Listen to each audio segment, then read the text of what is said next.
Olá a todos e todas, eu sou a professora Michele Fernandes Lima, sou professora do Departamento de Pedagogia da Universidade Estadual do Centro-Oeste, campus Irati. Atuo também no programa de pós-graduação em Educação da Universidade Estadual do Centro-Oeste e desejamos e damos boas-vindas a todos os participantes, né, desse importante ciclo de palestra de formação política. Quero, em um primeiro momento, agradecer o convite da professora Alessandra Uibe, pela Coordenadoria de Apoio à Educação Básica da UEM. Hoje estamos aqui no terceiro momento desse ciclo de palestra, com um tema bastante importante, políticas educacionais, para onde vamos, né? Esse tema, então, vai ser debatido por mim e pela professora Gisele Masson, que já vai se apresentar. É importante, então, nesse ciclo de formação política, agora tratarmos de um elemento que realmente é visto e sentido e vivido por todos vocês nas escolas de educação básica. A forma de organização do currículo, as políticas de avaliação, elas estão entrelaçadas com os elementos econômicos, políticos, culturais, dos quais vocês já trataram aí no primeiro e segundo encontro, já realizado com os professores Paulo Tumolo, a professora Neide Almeida, o professor André, e hoje estamos nesse terceiro momento do ciclo de formação política. Bom, a metodologia que nós vamos utilizar neste encontro com vocês é um diálogo, uma conversa que vai ser organizada em dois momentos. Num primeiro momento, a professora Gisele vai tratar dos aspectos relacionados à relação entre Estado e políticas educacionais, pautado numa perspectiva crítica, na compreensão da realidade material e como que essas questões estão presentes aí no contexto das políticas atuais na atualidade. Num segundo momento, a partir dessa reflexão de base, de fundamentação, vamos tratar como que essas políticas são vivenciadas, implementadas no âmbito do contexto das escolas de educação básica. Então, esperamos, né, que este terceiro momento de formação política seja bastante produtivo, que possa, de fato, contribuir para o objetivo central desse ciclo de formação política, que é debater os elementos fundamentais que envolvem a relação entre sociedade, Estado, política, economia, que são elementos importantes para a gente compreender o cenário atual em que estamos inseridos. Passo para a professora Gisele, que se apresenta e já inicia o primeiro momento dessa discussão. Bom estudo a todos e que essa reflexão seja muito importante para a formação de vocês. Obrigada, Michele. Bem, eu sou a professora Gisele Masson, sou professora da Universidade Estadual de Ponta Grossa, estou na coordenação da pós-graduação, lidero o grupo de pesquisa Capital, Trabalho, Estado e Educação.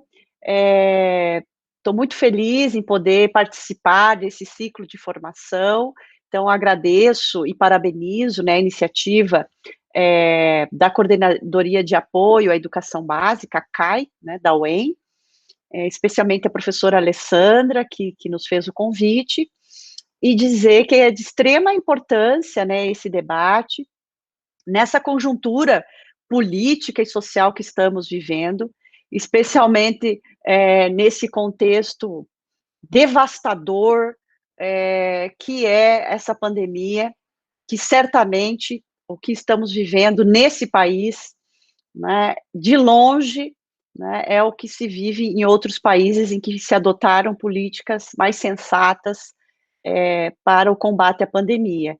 Então, nesse momento, né, esse elemento que estamos vivenciando agravam ainda mais, né, o debate sobre as reformas que estão em curso no campo da educação, uma vez que estamos em isolamento social, temos pouca possibilidade de articulação, de mobilização coletiva.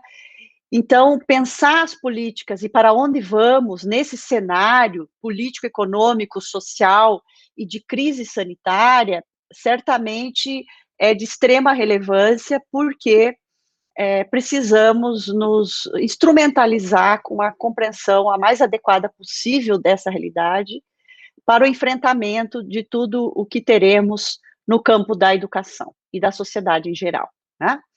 Então, eu vou iniciar compartilhando, né, um material no sentido de ajudar, né, na exposição e na direção da nossa fala, mas dizer que temos concordância e articulação com o debate realizado nos momentos anteriores, então, especialmente o encontro anterior que discutiu o estado do capital, mas também as contribuições do professor Paulo Tumolo para entender a forma de organização social capitalista, e para que possamos fazer esse debate da política educacional em geral, a partir desses elementos que são fundamentais para uma compreensão mais adequada. Então, eu vou iniciar compartilhando esses slides.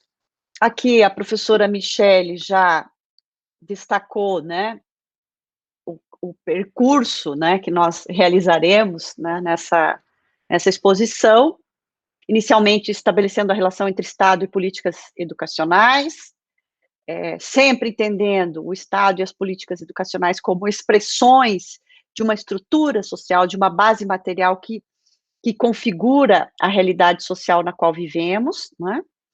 E no segundo momento, as políticas atuais, alguns exemplos de políticas atuais para a educação e seus possíveis efeitos na organização escolar. Eu inicio, né, o debate, né, que estamos propondo a partir de uma citação importante do Marx, que está na obra, no prefácio da obra Contribuição à Crítica da Economia Política. Essa citação, ela tem uma riqueza impressionante, porque, em poucas palavras, o Marx já expressa a complexidade que é a organização social capitalista, né? Então, ele vai dizer que na produção social da sua existência, os homens, né, os seres humanos, estabelecem relações determinadas, necessárias, independentes da sua vontade. Relações de produção que correspondem a um determinado grau de desenvolvimento das forças produtivas materiais. O conjunto dessas relações de produção constitui a estrutura econômica da sociedade, a base concreta sobre a qual se eleva uma superestrutura jurídica e política, e a qual correspondem determinadas formas de consciência social. O modo de produção da vida social, política e intelectual em geral. Nesse sentido, né, o Marx diz que não é a consciência dos homens que determina o seu ser, é o seu ser social que inversamente determina a sua consciência. Então, nessa citação, né, essa citação é uma síntese daquilo que já foi tratado no encontro anterior, que quando os seres humanos nascem, né, eles encontram uma sociedade já existente. E eles vão, na produção da sua existência, estabelecer relações que são relações que eles não escolhem, que são independentes da sua vontade. Por quê? Porque, ao nascermos, nós nos situamos num modo de produção que está configurado, e o conjunto dessas relações sociais para a produção da existência, o Marx vai chamar isso de estrutura econômica da sociedade, que a gente não escolhe, né? Ela existe ao nascermos, são independentes da nossa vontade. Essa estrutura econômica, né, o Marx vai dizer que é a base concreta sobre a qual se eleva uma superestrutura jurídica e política. E essa superestrutura corresponde a determinadas formas de consciência social. Então, aqui ele está dizendo que a consciência social, ela é resultado dessa estrutura econômica da sociedade, né? Por isso, né, a explicação ao final, que não é a consciência que determina o ser social, mas é o contrário, né? Então, a superestrutura, ela expressa, né, um conjunto de relações sociais que configuram o modo de produção da sociedade, E isso, quando a gente está falando em diferentes sociedades, nós vamos ter diferentes modos de produção. No caso da forma capitalista de sociabilidade, claro que isso aqui é um esquema, mas que a gente tem que tomar cuidado para não fazer uma análise mecanicista. É uma forma didática de expressar, né? Aquilo que o Marx fala nesse prefácio da obra Contribuição à Crítica da Economia Política. Então, nós podemos dizer que o que está na base de uma sociedade, na estrutura, são as forças produtivas e as relações sociais de produção. Então, quando a gente fala em forças produtivas, tem a força produtiva do trabalho, do trabalhador, mas, fundamentalmente, as forças produtivas, as máquinas, toda a tecnologia empregada nos instrumentos utilizados na produção da riqueza necessária para a existência humana. Então, essas forças produtivas, elas estão na estrutura dessa sociedade, mas, para produzir a riqueza necessária para a existência da humanidade, os seres humanos precisam estabelecer determinadas relações sociais de produção. No caso da forma capitalista de sociabilidade, vocês sabem que essas relações sociais de produção são relações que se dão a partir de duas classes fundamentais. Os burgueses e proletários, ou podemos chamar aqui a burguesia, a classe trabalhadora, que são relações entre duas classes fundamentais que vão se distinguir fundamentalmente pela propriedade privada dos meios de produção. Então, a gente está mais cansado de saber, né, que quem detém os meios de produção são os burgueses, né? Então, quando a gente fala em propriedade privada, crítica à propriedade privada, estamos falando da propriedade privada dos meios de produção, das indústrias, das propriedades, grandes propriedades de terra, enfim. Aqueles que não possuem os meios de produção, eles precisam, para garantir a sua existência, vender a sua força de trabalho, né? Então, são relações entre duas classes. No entanto, precisamos entender que existem frações diferentes de classe nessas duas classes fundamentais, né? Então, temos desde a alta burguesia, a pequena burguesia, mesmo na classe trabalhadora, nós vamos ter pessoas que vendem a sua força de trabalho, mas que têm um salário muito superior do que outras pessoas. Então, há também frações de classe distintas dentro dessas duas classes fundamentais. A questão é que o que está na estrutura dessa sociedade, que são as forças produtivas, as relações sociais de produção, são aquilo que nós chamamos de economia, no sentido mais geral do termo, né? Então, a base de uma sociedade é a economia, que se constrói a partir dessas relações de produção. No entanto, essas duas classes fundamentais, elas são antagônicas, né? Porque seus interesses sempre são divergentes, né? Não há possibilidade de superação desse antagonismo se a gente não superar o modo de produção capitalista, né? Esse antagonismo sempre vai existir, em que pese o fato de que, em alguns momentos, é possível alguns consensos provisórios, algumas conquistas, né, alguns acordos, mas que são sempre provisórios e que não garantem, né, a superação dessa relação de exploração de uma classe sobre outra. Bem, aquilo que o Marx chama de superestrutura, que está acima dessa estrutura, há o sistema jurídico, político, mas nós podemos colocar aqui também o sistema religioso, o sistema filosófico, o sistema educacional, dentre outros, tá? O que a gente vê frequentemente na análise é essa relação de determinação. A estrutura determina a superestrutura, né? O que pode nos levar a uma análise mecanicista e pouco adequada da complexidade da organização social capitalista, né? Então, o Mesaros é um autor que vai falar da importância de a gente entender essa relação de codeterminação. Quando a gente fala que a consciência social, né, é a expressão dessa materialidade, dessa estrutura social, nós estamos dizendo que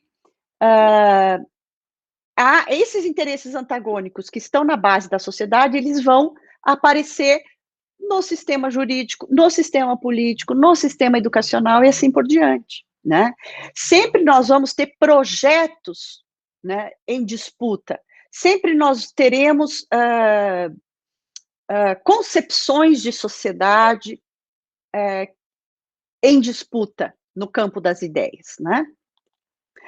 A questão é que as ideias, ou a educação, ou o sistema político, ele tem uma força menor na modificação da sociedade, na transformação radical da sociedade, do que a estrutura econômica, né?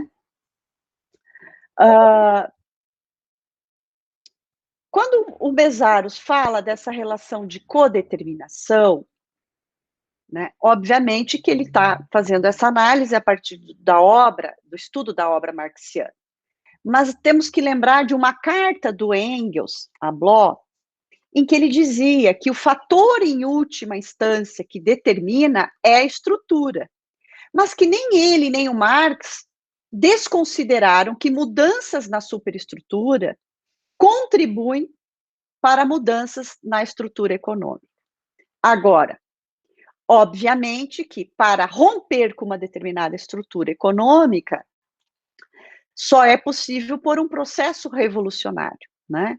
Caso contrário, né, essas mudanças, elas vão se dar no sentido de, entre aspas, aperfeiçoar essa sociedade, são iniciativas reformistas que não rompem com a estrutura econômica, né? Somente por um processo revolucionário é que isso poderá ocorrer. Mas no processo revolucionário é importante que, no campo da formação política, da formação humana, se deseje construir outro modelo de sociedade. Se tenha claro da importância da organização e da luta em defesa da superação desta estrutura econômica, cuja base se consolida pela exploração de uma classe sobre outra. Mas mudanças na política ou no campo das ideias não têm a força necessária para romper com a estrutura econômica sem o engajamento da classe, principalmente a classe diretamente interessada, que é a classe trabalhadora, num processo revolucionário, né? Senão se a gente colocar um peso muito grande na superestrutura, no sentido de achar que é pela política, pela formação, como a Neide muito bem mostrou, né, os limites da formação que se dá no contexto escolar, se a gente acreditar que é possível, pela formação e pelas ideias, transformar essa estrutura econômica, a gente recai numa leitura idealista. Ao mesmo tempo, outro cuidado que temos que ter, então, é não fazer uma leitura mecanicista e achar que somente mudanças na estrutura podem gerar mudanças no campo das ideias. Tá?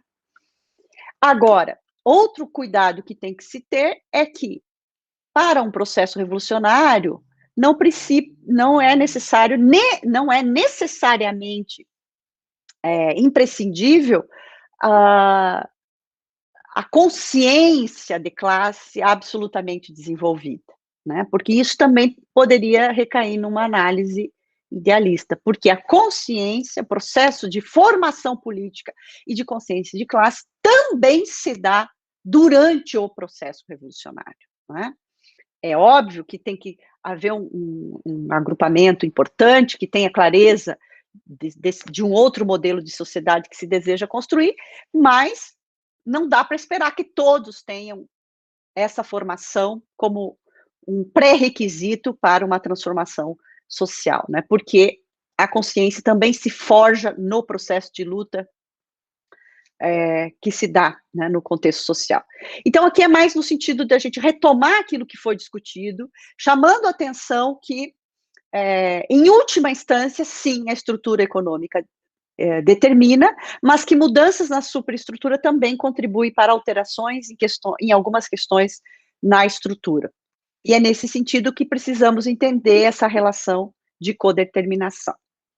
E aí, como eu citei o Mesaros, na sua obra Para Além do Capital, em convergência com aquilo que o André já abordou no encontro anterior, né, o Mesaros vai dizer que o Estado moderno, que é o Estado que se constitui a partir do processo revolucionário burguês, né, ele emergiu com a mesma inexorabilidade que caracteriza a triunfante difusão das estruturas econômicas do capital, complementando-as na forma da estrutura totalizadora de comando político do capital.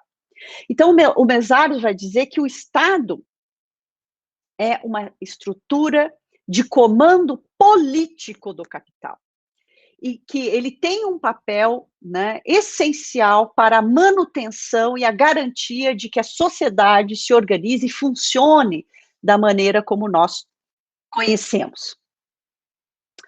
E aí ele vai dizer que a formação do Estado moderno é uma exigência absoluta para assegurar e proteger permanentemente a produtividade do sistema. Então, sabemos que o Estado, né, ele é um instrumento, uma organização fundamental para a garantia deste modo de organização social, que é a sociedade capitalista, né,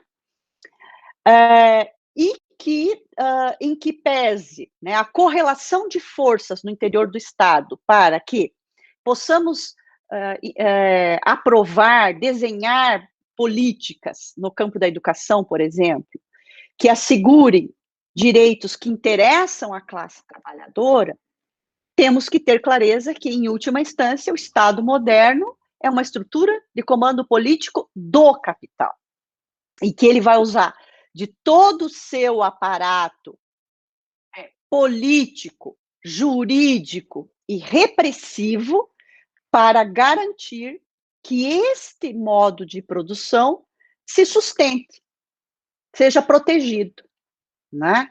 Então, há limites também no campo da luta política para a garantia de determinados direitos sociais e educacionais, ou que determinada política se configure, né, a partir dos interesses da classe trabalhadora. Nós sempre, nessa correlação de forças, teremos sempre limites bastante claros por conta da função social que o Estado moderno tem, que é, como o Mesaros diz, de assegurar e proteger a produtividade do sistema. Então, ele vai dizer, para fazer a síntese, né, dessa discussão que estamos retomando a partir do que já foi trabalhado no encontro anterior. O Mesaros diz, então, como estrutura de comando político abrangente do sistema do capital, o Estado não pode ser autônomo em nenhum sentido em relação ao sistema do capital, pois ambos são um só e inseparáveis. Ao mesmo tempo, o Estado está muito longe de ser redutível às determinações que emanam diretamente das funções econômicas do capital. Então, ele está intimamente ligado ao capital, ao sistema do capital, mas ele não é redutível às determinações que emanam diretamente das funções econômicas do capital, né? E é nesse sentido que ele diz que um Estado historicamente dado contribui de maneira decisiva para a determinação, no sentido já mencionado de codeterminação das funções econômicas diretas, limitando ou ampliando a viabilidade de algumas contra outras. Então, o Estado, ele estabelece uma mediação importante daquilo que está presente na estrutura dessa sociedade, que são as relações sociais de produção entre burgueses e classe trabalhadora.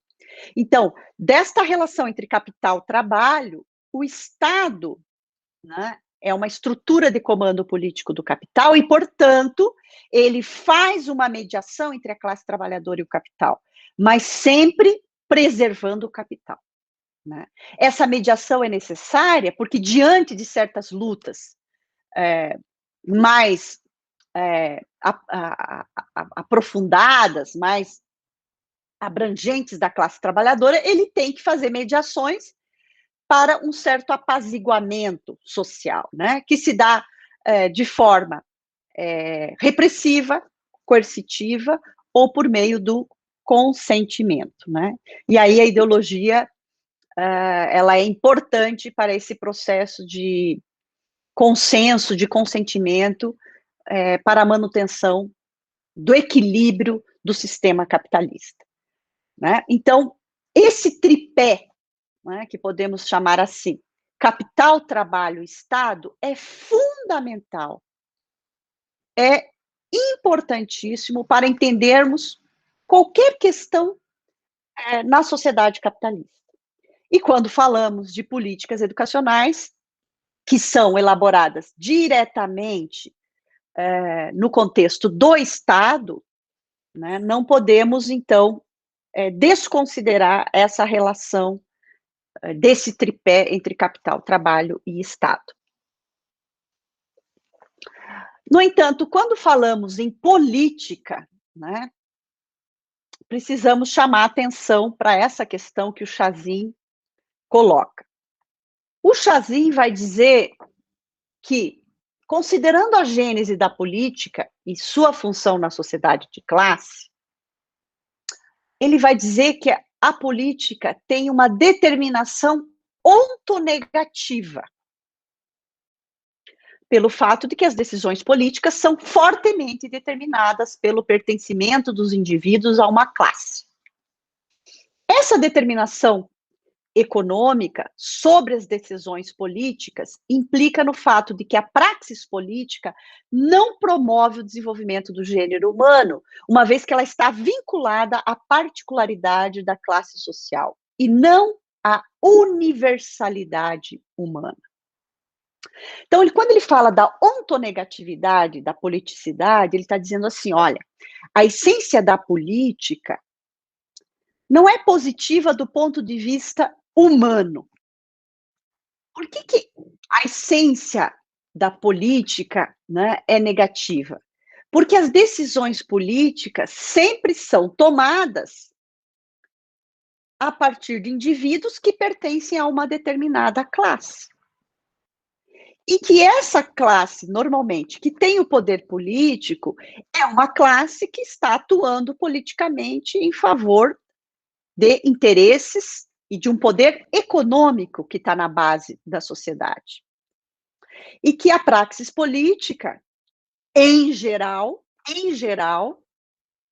está vinculada, então, à particularidade dos interesses de uma determinada classe social, e, nesse caso, a burguesia, porque nós sabemos quem detém o poder político, né, são os sujeitos que têm um poder econômico ou atuam em defesa de uma determinada classe, né. Obviamente que alguns representantes políticos acabam atuando no sentido de atender interesses da classe trabalhadora, mas nós sabemos que isso sempre é a minoria, né. Então, a praxis política, ela não se dá no sentido de atuar para a garantia de melhores condições de vida para o gênero humano, para a universalidade humana, mas está muito direcionada a uma determinada classe social especificamente. Então, achar que nós vamos superar os problemas sociais da sociedade que vivemos por meio da política é um engano, né? Nós estamos atacando os efeitos, como diz o Mesáro, e não as causas dos problemas sociais. Então, essa clareza a gente tem que ter. Agora, não podemos também ter a impressão de que não é necessário, então, nenhuma mobilização no sentido de avanço, né, em conquistas no campo de políticas sociais e educacionais. E é esse debate que nós temos que fazer para ter um melhor entendimento dessas questões. O Dai, né, ele explica o seguinte: política é simplesmente o que os governos elegem fazer ou não fazer. Então, a gente tem que tomar cuidado com com aquilo que o André já chamou a atenção, de não confundir Estado com governo, né? Embora tenham relações, são coisas distintas. Então, quando a gente fala de Estado, nós estamos falando dessa organização social que se constituiu a partir de um processo revolucionário burguês, que criou esse Estado moderno, com essa divisão de poderes, que tem papéis distintos, judiciário, executivo, legislativo, e militar também, né? Dos governos, né? Então, o que a gente vê é que o Estado, né, sempre vai atuar para a manutenção do sistema do capital, como diz o Mesaros, né? E os governos, né, eles têm, sim, seus projetos de atuação política, que em alguns momentos, alguns podem tender um pouco mais para os interesses da classe trabalhadora e outros menos, mas precisamos analisar os governos no sentido de entender que, para se manterem no poder e para chegarem no poder, muitos deles se comprometem sempre com os interesses do capital. Para a gente tentar exemplificar isso no campo da educação, nós poderíamos dizer, apesar de todos os problemas e de algumas discordâncias que temos em algumas questões apresentadas no Plano Nacional de Educação, nós podemos dizer que o Plano Nacional de Educação é uma política de Estado, porque foi um plano elaborado a partir de uma ampla discussão nacional, né, com um projeto claro, com metas, estratégias de curto, médio e longo prazo, né? E que uma política de governo é uma política pontual a partir de decisões governamentais que nem sempre são fruto do debate coletivo e são expressões daquilo que os pesquisadores, dos movimentos de educadores e sociais defendem para o campo da educação, né? E entender que a política, vamos pensar em política educacional, né? O que um governo elege fazer se constitui como política, mas aquilo que ele também decide não fazer. A omissão ou a não realização também é uma escolha política, né? E essa leitura a gente precisa fazer no campo da educação para entender as decisões políticas nesse aspecto. Eu falava a vocês que é muito importante também entender a ideologia, porque se o Estado, né, ao atuar, né, para garantir o sistema do capital, né, ele atua de maneira repressiva quando, especialmente, não consegue garantir o consenso ou convencimento por meio da ideologia, né? Então, a ideologia atua muito no sentido de evitar as ações repressivas, que são sempre muito pouco populares, geram muitos constrangimentos e problemas sociais, né?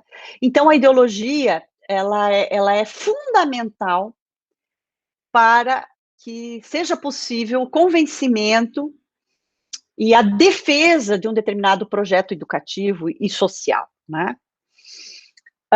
Quando a ideologia muitas vezes falha, aí o aparelho repressivo atua, e atua muito fortemente, né? No campo da educação, especialmente no estado do Paraná, nós temos exemplos da história recente, e não tão recente, que fazem a gente entender muito bem o que isso significa.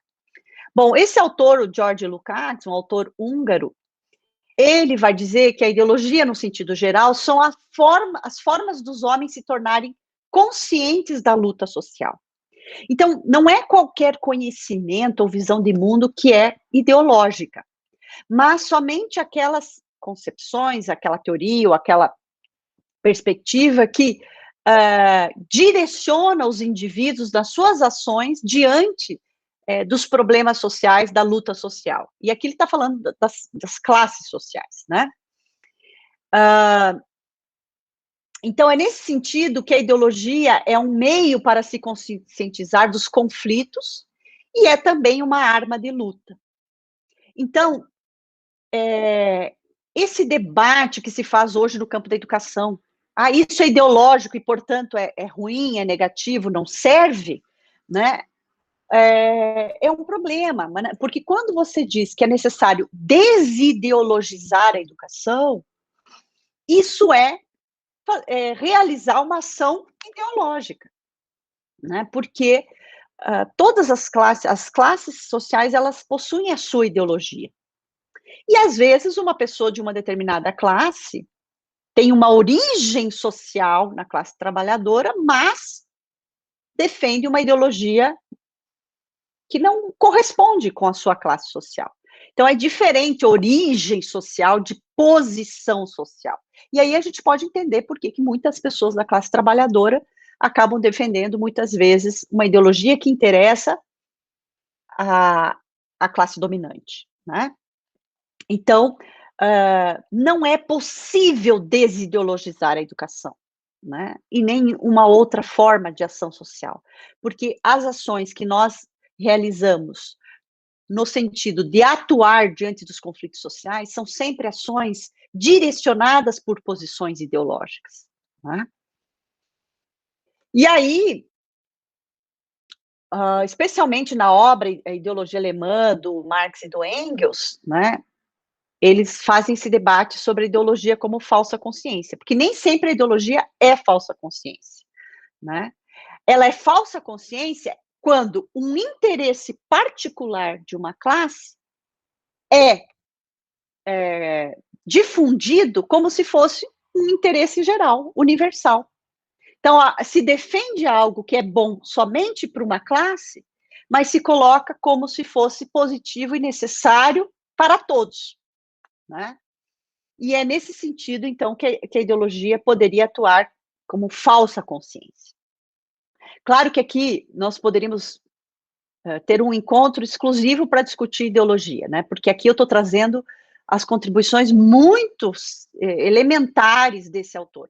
Mas para a gente entender que a política educacional, ela se constrói a partir da correlação de forças, de interesses antagônicos das classes sociais. E que, portanto, as lutas e disputas no campo das políticas educacionais, elas se dão fundamentadas a partir de uma ideologia. Então, não dá para pensar a educação sem entendê-la como um campo de disputa político-ideológica. Mas que essa disputa político-ideológica, na verdade, é uma expressão daquele antagonismo fundamental, estruturante, das duas classes fundamentais, que é a burguesia e a classe trabalhadora, né? E é nesse sentido, então, quando a gente fala de projetos educativos em disputa, que nós temos que entender a diferença entre emancipação política e emancipação humana, que a Neide apresentou no encontro anterior, né? O Marx, na obra Glosas Críticas ao Rei da Prússia, e também na questão judaica, ele vai diferenciar a emancipação política da emancipação humana. Então, quando ele está falando da emancipação política, ele está falando das lutas que se dão no sentido de conquistar direitos. E essa luta, ela é política, né? Então, quando a gente se organiza, se mobiliza para conquistar uma política educacional que nós consideramos importante, nós estamos atuando em defesa de direitos para a emancipação política. E quando a gente pensa a função social da escola, a partir desse trabalho de formação do cidadão, nós estamos falando da emancipação política, né? De um cidadão que compreenda o seu papel na sociedade, que lute pelos seus direitos nesta sociedade. Então, no limite, são conquistas que apenas buscam fazer avançar, né, determinados direitos sociais.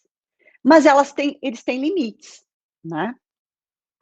Porque, por mais emancipado politicamente que o sujeito possa ser, se não houver a superação da exploração de classe, nós não alcançaremos a emancipação humana.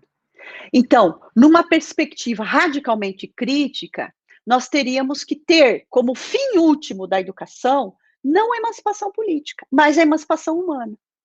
E isso pressuporia, né, a superação do modo de produção capitalista, que só poderia se dar por um processo revolucionário. Então, colocar a emancipação humana como fim último da educação significa lutar por uma formação em defesa da ruptura radical do modo de produção capitalista, né?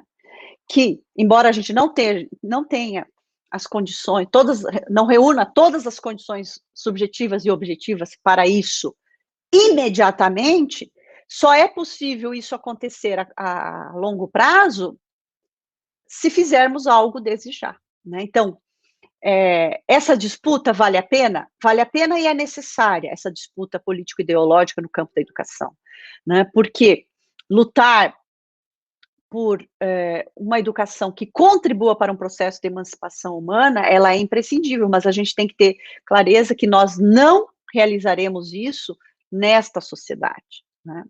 O Marx diz que a emancipação política é um meio para se chegar à emancipação humana. Ela é importante, a emancipação política, mas se a gente mantiver e naturalizar este modo de produção e achar que é impossível a sua superação, que não é possível essa ruptura, nós estaremos contribuindo apenas para reformar essa sociedade na qual vivemos. E aí a gente traz alguns elementos teóricos para entendermos o contexto atual, e já vou passar a palavra na sequência para a Michele, que eu já falei demais. Nós temos, neste contexto que estamos vivendo, pós-golpe, né, uma nova direita que combina liberalismo econômico, neoliberalismo, com autoritarismo social, né? E aí o professor Luiz Carlos de Freitas nos ajuda a entender um pouco isso,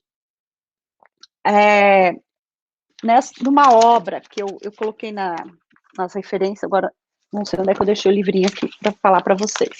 Nova Direita, Reformas Educacionais, Nova Direita, Velhas Ideias.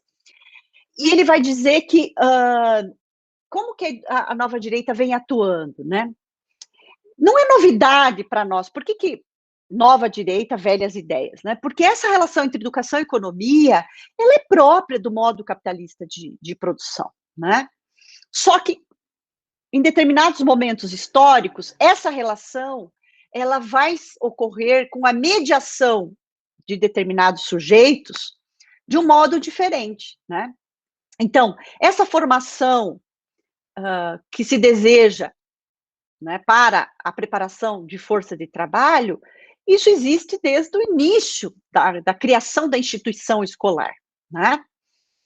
Pensa lá nas questões do Adam Smith, né? Que ele falava de uma formação em doses homeopáticas, somente para atender aquilo que era necessário para aquele momento de organização industrial. A teoria do capital humano, que sempre defendeu uma melhoria na formação, porque esse capital humano contribuiria para o desenvolvimento econômico, mas na atualidade nós estamos vendo um protagonismo muito grande da sociedade civil, mas não, agora nós temos que pensar qual sociedade civil, né, que são fundamentalmente organizações sociais que representam os interesses dos empresários no campo da educação.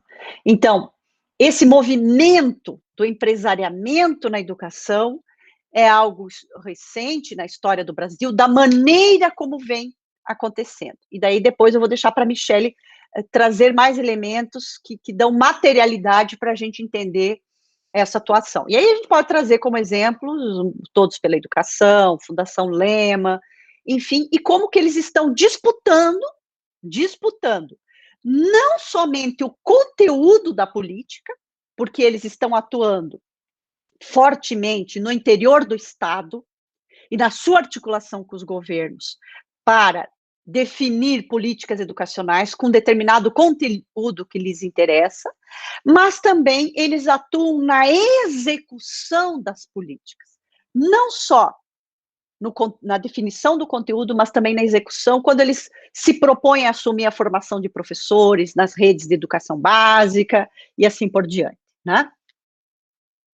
Então, esse autoritarismo social no campo da educação, ele se expressa, né, pelo controle ideológico de uma maneira coercitiva, né? O movimento da escola sem partido é o braço da nova direita, um braço importante da nova direita no Brasil, e que evidencia, né, esse patrulhamento, esse controle do conteúdo a ser desenvolvido na educação pelos professores, né, incentivando denúncias, e aí culpabilizando e responsabilizando os professores por questões que têm a ver com aspectos sociais mais amplos, mas que são absolutamente desconsiderados, né? Então, esse patrulhamento não é algo novo, mas a maneira como ele acontece é diferente, né?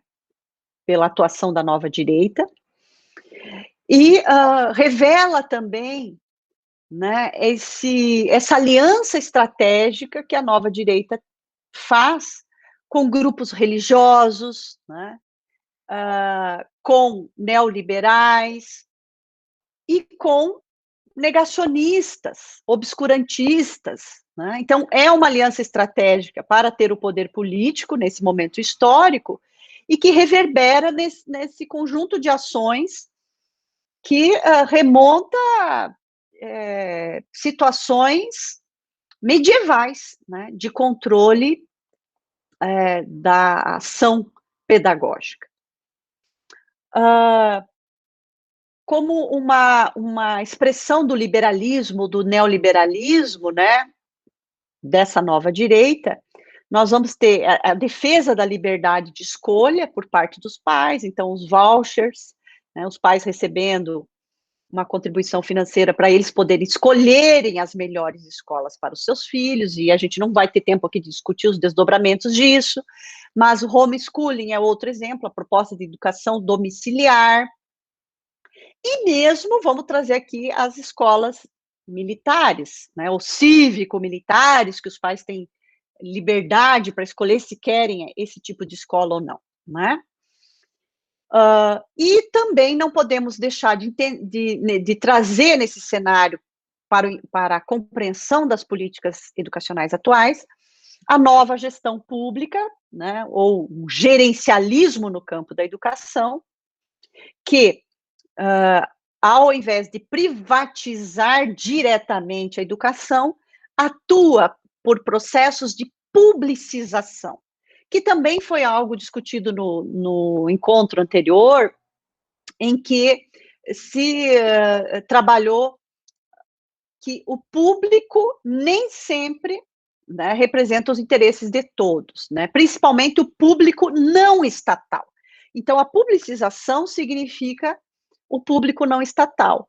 Por exemplo, quando o Estado abre mão, né, de gerenciar as escolas, né, abre mão da gestão das escolas e terceiriza a gestão ou a contratação de professores, passando essa responsabilidade para organizações sociais sem fins lucrativos, isso é uma estratégia de publicização que está diretamente vinculada aos processos de nova gestão pública.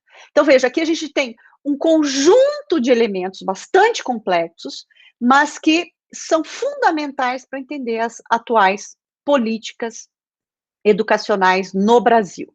E aí a gente vai depois trazer as referências para vocês seguirem pensando e estudando e buscando outros fundamentos, né, para essa discussão. Então, agradeço a atenção de vocês e agora eu vou passar a palavra a Michele. Obrigada. Obrigada, Gisele. Eu acho que eu compartilho por aqui, né, Gisele? Ah, sim. Deixa eu só... Tá. Então, Dando continuidade, né, a toda essa reflexão apresentada pela professora Gisele, é importante, então, observar que esse Estado brasileiro, né, no conjunto do capital internacional e da forma como ele se coloca, né, no Brasil, a partir dos anos 90, isso teve uma alteração, né? E essa alteração, ela é muito pautada na reforma do aparelho de Estado, e que neste momento atual está sendo rediscutido com a PEC da reforma administrativa, né? O que significa a reforma administrativa em pauta hoje? O desmonte do Estado da forma como nós conhecemos nessa estrutura reformada nos anos 90. Complementando o que a Gisele colocou acerca dos processos de publicização, acerca dos processos de terceirização que as políticas educacionais se apresentam, é importante, então, pontuar, estou aqui fazendo uma introdução, já vou compartilhar aqui. É importante pontuar em relação a isso, que esta privatização e essa forma como essas políticas são colocadas, elas são colocadas de uma maneira não tradicional, não clássica, não significa venda, né? Mas significa a ideia de um público não estatal que se dá por vários mecanismos, né? Então, só complementando aí o que a professora Gisele coloca, para a gente adentrar agora num elemento bastante importante, que é entender como que essas políticas, então, são... Então, como que essas políticas, então, são materializadas, né? Alguns exemplos, diante de toda essa didática e explicação que a Gisele trouxe sobre a estrutura, a superestrutura, e aonde se localiza a política. E no caso específico que estamos falando neste encontro, da política educacional, né? Então, eu trago um conceito da Maria Rosemary Campuchin, em que ela apresenta a seguinte questão. A política educacional, quando se apresenta sobre a forma materializada, como lei, planos, decretos, né, reflete um momento de coerção do Estado em sentido restrito. Essa coerção, ela resultou de uma luta que se travou no âmbito da sociedade civil entre as várias políticas possíveis no bojo das contradições próprias da sociedade capitalista. Em outros termos, a legislação vem concretizar ou legitimar uma disputa que já se deu e foi definida no plano da sociedade civil. Ou seja, significa que quando uma política, então, ela é materializada, quando ela se transforma numa lei, como é a Base Nacional Comum, e todas as outras leis relacionadas à política educacional, ela se deu inicialmente numa disputa, né? E essa disputa, ela não é uma disputa qualquer, é uma disputa de projetos societários, então é algo bastante complexo e é permeado de contradições, como a Gisele colocou, há luta, há questionamento, há movimentos que pode gerar, então, avanços ou retrocessos em relação ao que está ali. Mas o que está em pauta mesmo é uma disputa de projetos societários. E, claro, esse projeto societário é o projeto da sociedade capitalista, que é um Estado, então, que precisa, então, manter esses elementos, esse aparato político, ideológico, para a sua continuidade. Então, é importante a gente entender que, quando a gente pensa em política educacional, a gente não pode entender simplesmente só o documento em si, só a legislação em si. Então, ela é permeada por todo um processo anterior, que é marcado por um processo de disputa com contradições e com grande complexidade.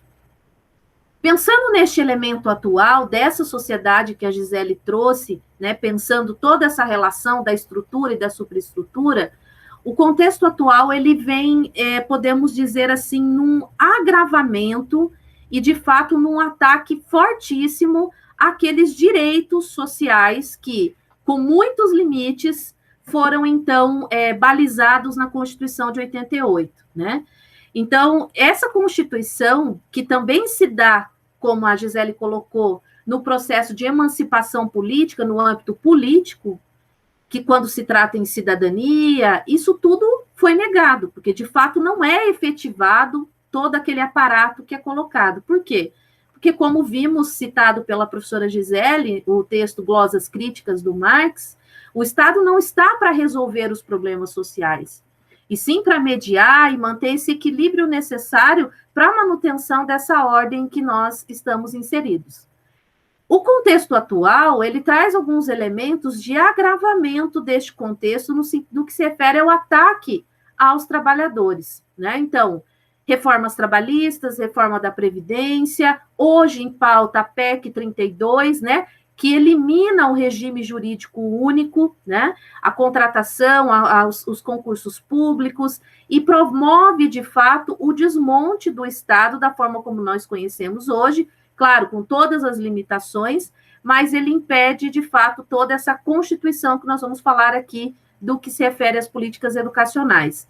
A emenda 95 de 2016, que, então, ela congela, né, por 20 anos os recursos das áreas sociais, da educação e previdência, isso significa o quê? A destruição do serviço público, né, e a educação passa a ser vista, então, desde esse processo da reforma do Estado, como eu mencionei, e também a partir do contexto dos anos 90, ela passa a ser vista como um serviço não exclusivo do Estado, né? Isso tudo permeado por um discurso de ajuste, austeridade fiscal, e nesse contexto que a Gisele aponta da pandemia, né? Que é indescritível para nós hoje imaginar o que nós estamos vivendo no que se refere ao número de mortes, as políticas negacionistas, né, que nós estamos vendo, mas atrelado a isso um desemprego altíssimo e o agravamento da desigualdade social. E como que a educação ela se coloca neste contexto, né? Como que as políticas para a educação vão se apresentando? A educação, então, ela passa a ser, como a Gisele citou, o Luiz Carlos Freitas, um objeto de mercantilização. E neste processo de mercantilização, agravado, podemos dizer, com o movimento Todos pela Educação, em 2006, passa a ter uma atuação muito direta dos agentes privados, não só em parcerias específicas, como víamos anteriormente, como, por exemplo, vendas de sistemas apostilados, cursos de formação, mas agora esses agentes passam a atuar no processo de formulação, efetivação e avaliação das políticas educacionais.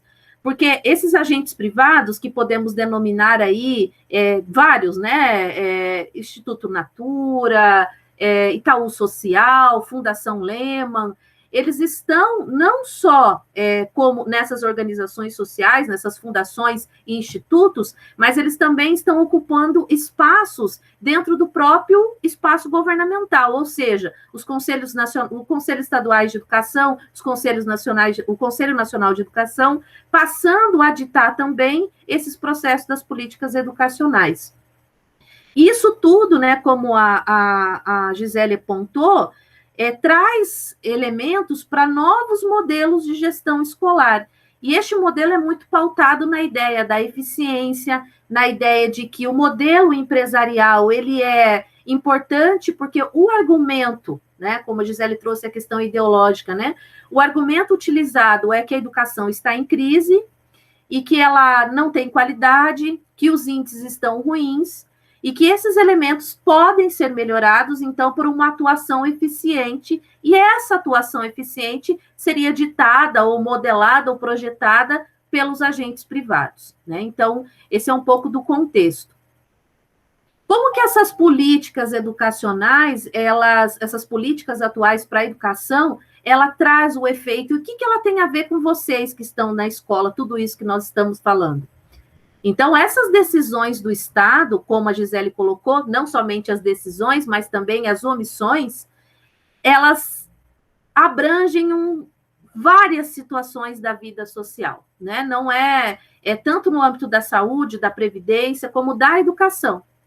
E essas decisões, né, o que abrange essas decisões do Estado, elas necessitam de regulamentação, né? E dentre essas questões está as políticas educacionais, que ela determina o que para você, como professor que está ouvindo, então, e participando deste curso?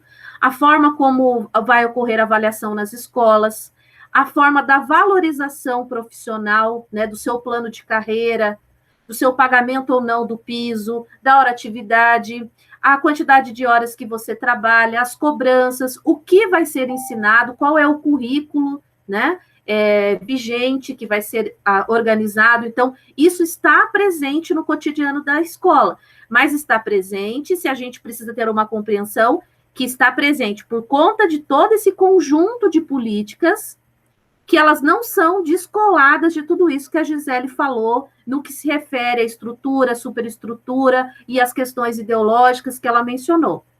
Nesse sentido, o Estado, ao mesmo tempo que a educação não é um serviço exclusivo do Estado, o Estado não abre mão do seu papel regulador e avaliador. Então, quem regula ou avalia aquilo que vai ser organizado e previsto dentro das escolas, né, de educação básica no país, é o Estado por meio dos seus processos de avaliação nacional, por meio do seu currículo nacional, que hoje foi aprovado, né, aprovado em 2017, a BNCC, e por meio disso se dá também esse papel do Estado regulador e avaliador por meio de intervenções centralizadas, né? E essas intervenções centralizadas, elas se dão muito no âmbito do currículo, da avaliação e na formação de professores. Observem que este conjunto de políticas educacionais que estão muito ligadas à Base Nacional Comum, a BNCC, ela altera não somente o currículo e a avaliação, como também altera as políticas de formação de professores. Tanto as políticas de formação inicial, aquela que vocês fazem nos cursos de graduação, né, nos cursos de pedagogia, nas licenciaturas, assim como nos cursos também de formação continuada, que por vezes estão sendo, então, organizados e oferecidos por institutos, né, por agentes privados. Então, isso ocorre, esse conjunto de políticas interfere principalmente no controle dos currículos e da avaliação e também na gestão das escolas, como é a questão do processo de militarização mencionado pela Gisele nessa nova direita, com todo esse processo de conservadorismo que nós estamos observando. Bom, esse conjunto de políticas, ele não é um conjunto de políticas isoladas e que estão perdidas, digamos assim, não. Isso faz parte de um projeto para a educação pública, né?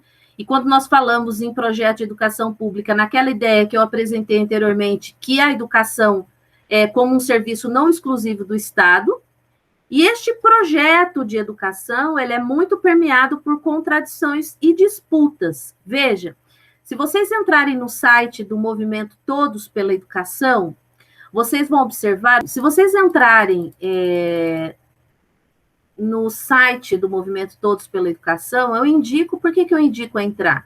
Porque a gente precisa saber como que as políticas e como que esse grupo, articulado também com o Movimento Todos pela Base, estão atuando na formulação, na implementação e na avaliação das políticas. Eles colocam 7 temáticas que são prioritárias e organizam aquilo que eles chamam de educação já. Então, o primeiro princípio, governança e gestão, atuar nesse processo, o financiamento, a Base Nacional Comum Curricular como um elemento fundamental, né?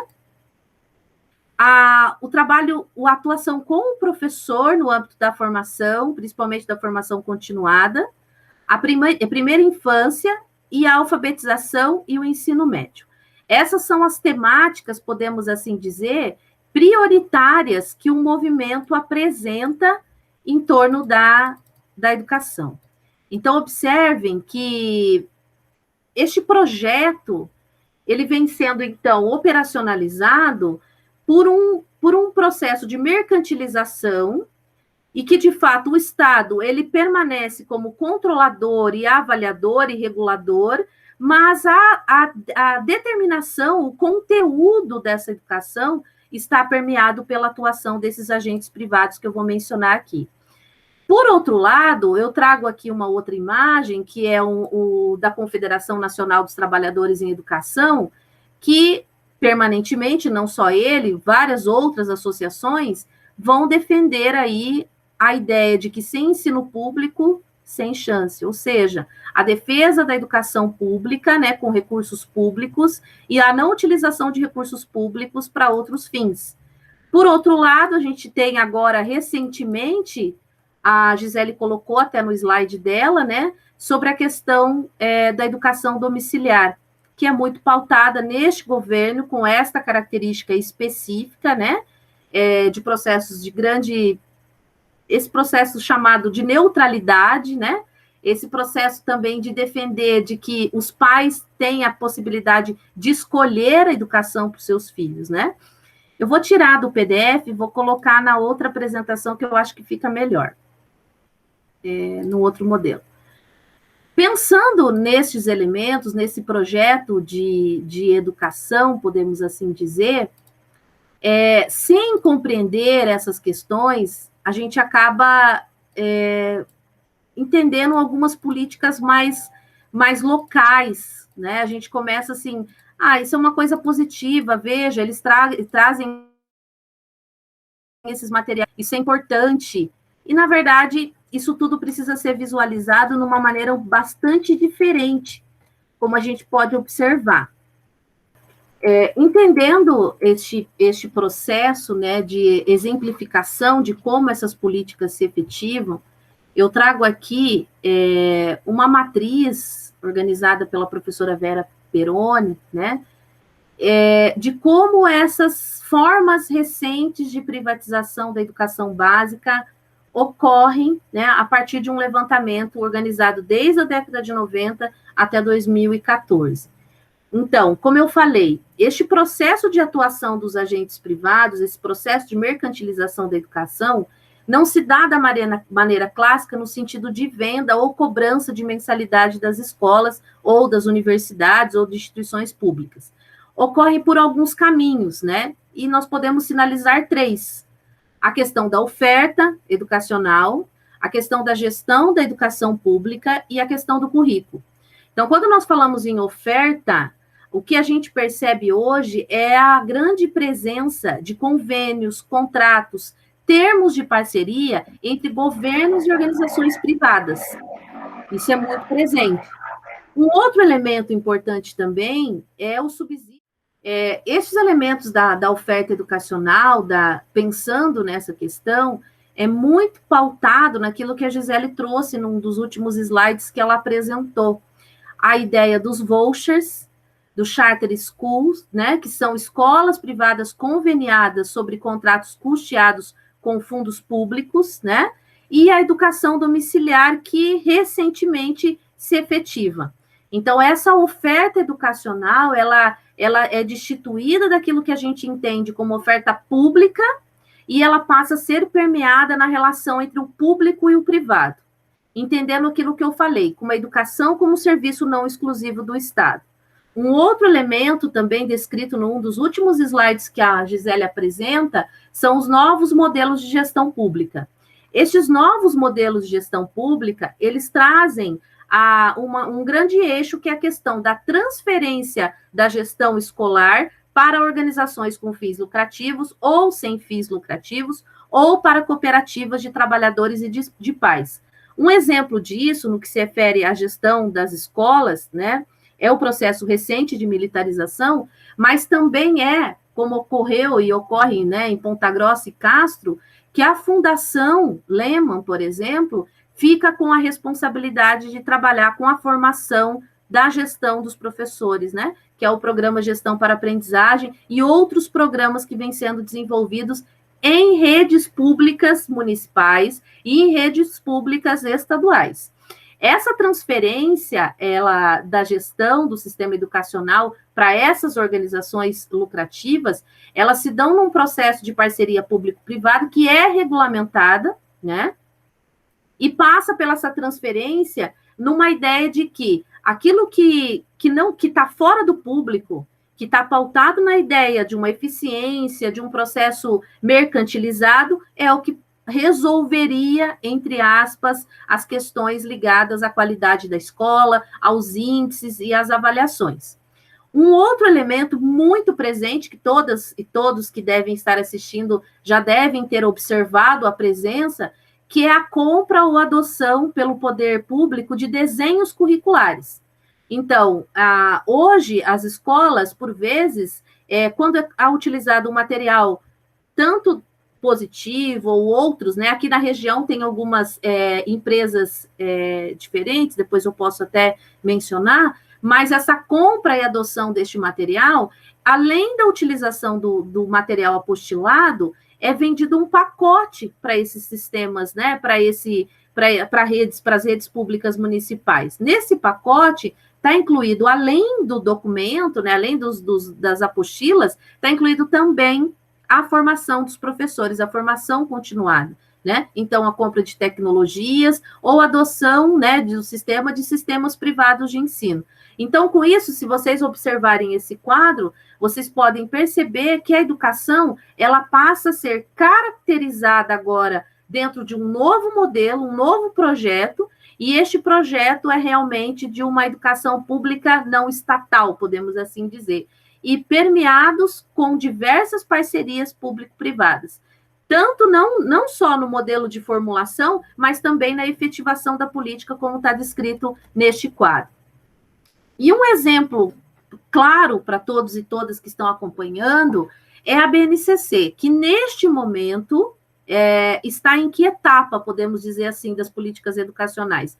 Está no momento de processo de implementação, né? Então, esse processo de implementação, ele não houve um afastamento do movimento Todos pela Educação e do movimento Todos pela Base neste processo de implementação, como eu vou explicar um pouco mais adiante. Ao mesmo tempo que eles atuaram como grandes protagonistas no processo de elaboração da BNCC, como, por exemplo, a Fundação Lehman, né, que tem como presidente Jorge Paulo Lehman, uma das maiores fortunas do Brasil, eles atuam também no conteúdo, né, no processo de discussão, na elaboração dos seminários para a elaboração da BNCC, como também no processo de implementação. Veja, então, a BNCC é um documento normativo que define as aprendizagens essenciais e indica um conjunto de competências, né, de conhecimentos que vão ser, então, materializados no currículo de todas as escolas brasileiras e avaliados nas políticas de avaliação em larga escala, que são, então, organizadas no âmbito do Estado, via Sistema de Avaliação da Educação Básica, o SAEB. Então, veja, na educação infantil, tem uma descrição de campos de experiência e objetivo, no ensino fundamental também, há um enfoque do ensino nessas competências gerais, né, e também há um impacto direto dessa BNCC no currículo, nas escolas, nos sistemas de avaliação, na formação de professores, como já temos aí novas orientações já para os cursos de formação de professores, para os cursos de licenciatura, já alinhados com a BNCC. Bom, como eu disse, para explicar a materialização dessa política no contexto atual, não perdendo de vista todos esses elementos apresentados pela Gisele, é importante observar que na disputa, né, no processo de definição dos interesses de uma determinada classe, que no caso, nós estamos falando aqui da classe burguesa, representada aqui pelos grandes empresários brasileiros, há um grande destaque aí com a Fundação Lehman, desde o processo de elaboração da BNCC, como a efetivação, né?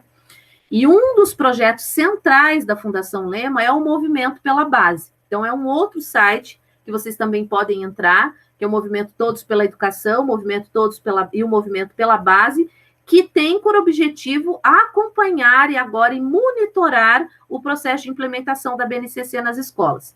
Esta BNCC, ela serviria, então, como uma espinha dorsal, podemos assim dizer, para os direitos de aprendizagem de cada aluno, mas também no âmbito da formação dos professores, dos recursos didáticos e das avaliações externas. Essas competências gerais, elas devem ser desenvolvidas ao longo de toda a educação básica nesse projeto que está sendo delineado, e, segundo Freitas, a BNCC é para o Estado uma forma de garantir também o controle sobre a educação. Por quê? Porque essa política, que é uma política curricular, mas ela não é somente uma política curricular, porque ela atua também, ela interfere nas políticas de avaliação, nas políticas de formação de professores, nas políticas de valorização dos professores, mas ela padroniza o trabalho dos professores e inibe, de fato, a possibilidade de práticas pedagógicas progressistas.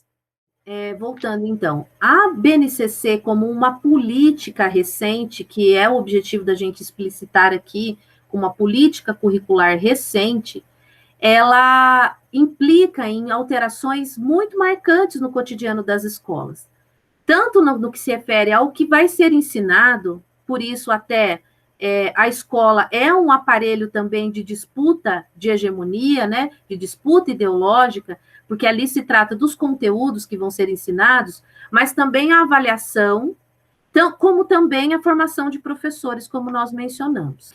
Nesse sentido, como eu havia mencionado, essa reflexão de Freitas, que é o mesmo autor que a Gisele apresentou na fala dela, ele deixa muito claro que isso é uma forma de padronizar, né, tanto o currículo como a avaliação, mas também de ter um controle e um processo de responsabilização dos professores, né? Porque a avaliação, o resultado ou não, o sucesso ou não do resultado das avaliações de uma determinada escola ou não, está muito premiado naquilo que vai ser, então, trabalhado de acordo com a BNCC. Então, vamos pensar, o que estava na LDB anteriormente era uma base nacional comum e uma parte diversificada, digamos assim, 60% e 40%. Com a base nacional comum curricular, o que fica? O currículo, ele praticamente fica centrado nestas competências, porque o professor vai ficar muito preocupado em trabalhar este conteúdo para que a escola tenha um bom resultado nas avaliações nacionais em larga escala e logo tenha um IDEB, né, que seja aí adequado para medidas, então, até mesmo de ranqueamento entre as instituições. Então, esta é a política que vem sendo desenhada, né, não somente agora, como em 2017 com a BNCC, mas já anteriormente. Então, pensando neste processo de efetivação da Base Nacional Comum, como uma política exemplificando tudo isso que foi falado, não é algo pequeno. Por isso que quando eu conversei com a Gisele sobre o curso, eu falei, a BNCC é o maior exemplo atual. Por quê? Porque vai ter uma adaptação de todos os currículos da educação infantil, do ensino fundamental, do ensino médio, e também nas universidades, nos cursos de formação, terá um alinhamento. Veja que eles já até montaram essa imagem que eu estou do lado, é um link específico que está no site Todos pela Educação, que se chama Educação Já, e há um material já disponível sobre a implementação da BNCC nos estados e municípios. Então, por um lado, dizem, então, que dentro do regime de colaboração, né, os estados e os municípios teriam uma autonomia para organizar os seus referenciais, essa autonomia, ela não está ocorrendo, porque há um processo de efetivação de algo que já é nacional e que vai ser atendido dentro das avaliações. Então, aquela possibilidade de autonomia das escolas via o seu projeto político-pedagógico, ela está sendo e será cerceada por este modelo e por esta política. Nesse sentido, eles estão organizando materiais de apoio, um conjunto de programas de formação continuada para todos os professores, avaliações de aprendizagem atrelada aos currículos e programa de reforço e recuperação, tá? Então, por que a BNCC? Porque está afetando, vai mudar o Programa Nacional do Livro Didático, que vai estar alinhado também aos conteúdos da BNCC, os recursos digitais, as plataformas digitais vão ganhar muito com isso. Então, vocês podem estar ouvindo tudo isso perguntando, mas por que esses agentes privados, Michele, têm tanto interesse em disputar o conteúdo das escolas, as metodologias, os materiais didáticos? O lucro. Se vocês entrarem no grupo Somos, que é uma articulação de vários grupos empresariais da educação, vocês vão observar o lucro anual dessas empresas, é muito alto. Então, o alinhamento do material didático e a compra de também materiais e recursos digitais vão acontecer nas redes públicas municipais e estaduais. Então, há um interesse também no sentido de compra de materiais, além da questão da disputa do conteúdo da escola. Bom, pensando nessa questão, há também um elemento que são as políticas de avaliação em larga escala. É importante, então, mencionar, que acho que não foi possível a gente falar disso tudo aqui também hoje, que as políticas educacionais no Brasil, elas estão também alinhadas com um projeto previsto também pelos organismos internacionais, em destaque o Banco Mundial, né? Este modelo de padronização, este modelo de alinhamento, este modelo de responsabilização e controle do professor, ele está previsto em diversos documentos, né, do campo dos organismos internacionais. Posso citar aqui depois algum, a Aprendizagem para Todos, tanto da OCDE como da Unesco, e vários documentos que estão, então, direcionando também um determinado modelo de educação para os países em desenvolvimento, né, os chamados países periféricos. E isso está muito presente neste contexto, tanto nas políticas de currículo como nas políticas de avaliação em larga escala. Este alinhamento, como eu coloco aqui, de várias políticas educacionais, em conformidade com as políticas curricular, somando tudo isso, juntando essas peças deste quebra-cabeça, esse conjunto dessas políticas educacionais, elas alteram toda a estrutura de como ocorre a educação em todas as escolas brasileiras.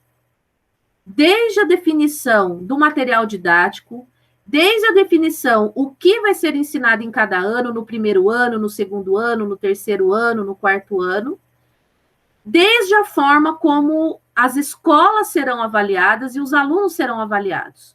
E o que ocorre no período da pandemia? Essa situação se agrava, porque é neste momento que esses conglomerados, né, essas grandes empresas, oferecem soluções, plataformas digitais, para que seja trabalhado neste contexto do ensino remoto. Então, eu me preocupo muito, por que a gente colocou o título da nossa fala, Política Educacionais para onde vamos? Bom, nós estamos, podemos dizer, estamos indo, ou já estamos, né, num processo, de fato,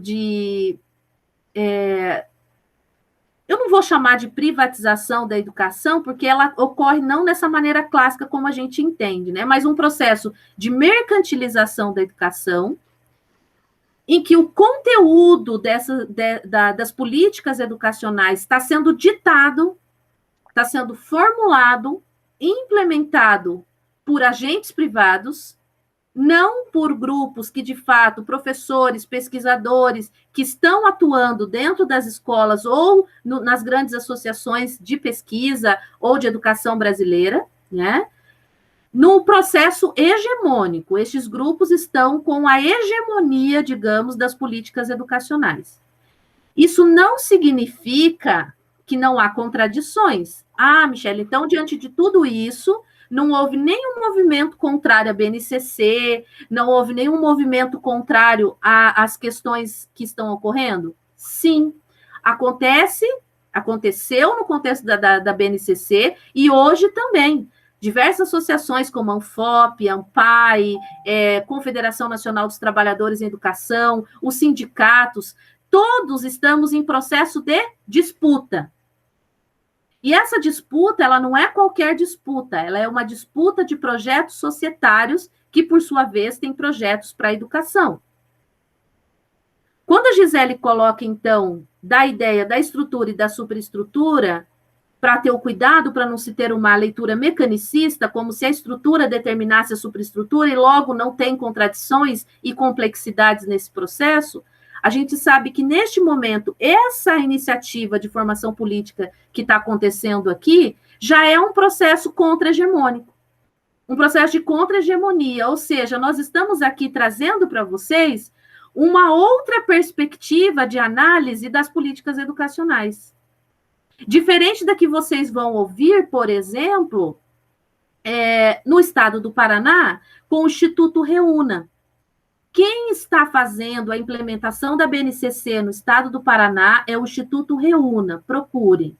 A ideia é atuar nos 399 municípios do estado do Paraná, com um programa que tem um decreto do governo do estado do Paraná, Educa Juntos, assinado pelo governo, pela Secretaria de Estado da Educação do Paraná, em parceria com os municípios, com material já organizado e com cursos em plataformas digitais para que os professores implementem a BNCC. Qual é o caminho? O caminho é sempre o caminho do questionamento, da resistência. Nós precisamos fazer também um contraponto a essas políticas dentro das escolas. Então, Gisele, eu acho que, pensando, né, nessa reflexão que nós podemos trazer aqui, para onde vamos com as políticas, nós estamos num momento bastante complexo de disputa, de fato, de um processo de desmonte do Estado, né, de políticas bastante complicadas no que se refere à educação pública, da forma como nós conhecemos, e as diversas formas de processos de privatização que vêm, eu chamo no plural, né, porque são processos de privatização que vêm ocorrendo. E quando eu falo da questão de que aqui é um processo contra-hegemônico, porque nós estamos aqui enquanto professoras também, fomos professoras da educação básica, professoras que estamos atuando agora no ensino superior, como que nós podemos também estar contribuindo para a formação continuada de vocês. Então, aqui é um processo realmente contrário às plataformas digitais, à padronização, o controle e a responsabilização. Não é isso, Gisele? Aí para as palavras finais. É isso mesmo, né? Eu acho que teríamos aqui um conjunto de outras políticas que poderíamos trazer como exemplos, né, desses processos, né, que a Michele apresentou, mas acho importante, só para finalizar, dizer assim, quando discutimos a relação capital-trabalho-Estado e a importância disso para entender as políticas educacionais, precisamos entender que há elementos universais do modo de produção capitalista e do modo de configuração e atuação do Estado que fazem parte da universalidade do capital. No entanto, né, nós precisamos fazer as mediações necessárias para entendermos as singularidades da nossa realidade, né? Então, o Estado brasileiro, né, a sua configuração histórica, né, a atividade econômica brasileira, né, as principais atividades econômicas que configuram, né, o Brasil, e especialmente aquilo que eu coloquei anteriormente, que são as alianças estratégicas realizadas recentemente, que compõem esse cenário ultraconservador que arrebanha, né, interesses liberais, neoliberais, interesses de determinados grupos religiosos, de determinadas concepções de mundo, de sociedade, que vai contra estudos científicos, enfim, são singularidades da nossa conjuntura social que precisam ser apreendidos para entendermos como que essas políticas vêm se desenhando e os efeitos e impactos que isso trará para a formação, né, especialmente dos filhos e filhas das pessoas que compõem a classe trabalhadora. Então, eu vejo que o desafio nosso é, em primeiro lugar, dar conta de apreender todos esses elementos, compreender, estudar, analisar, né, poder se posicionar frente a essas políticas, e pensar formas organizativas coletivas que possam se contrapor a elas, né? Na realidade cotidiana mais imediata, mas também pensando em ações de médio e longo prazo, uma vez que a história ela é movimento, né? E ela não está congelada, ela não é isso, somente isso, né? Então, certamente o futuro próximo demandará de nossa parte muito engajamento político e comprometimento profissional e ético diante das lutas que virão, né? Agradecer mais uma vez o convite que nos foi feito e a parceria aqui com a Michele, né, nessa atividade de discussão desse tema que a gente se propôs a trabalhar. Um grande abraço a todos e a todas, cuidem-se, porque vamos vencer, né? Vamos vencer essa pandemia e logo poderemos estar juntos e juntas. Isso mesmo. Obrigada, Gisele, também pela parceria, né, deste momento aqui com este encontro de formação.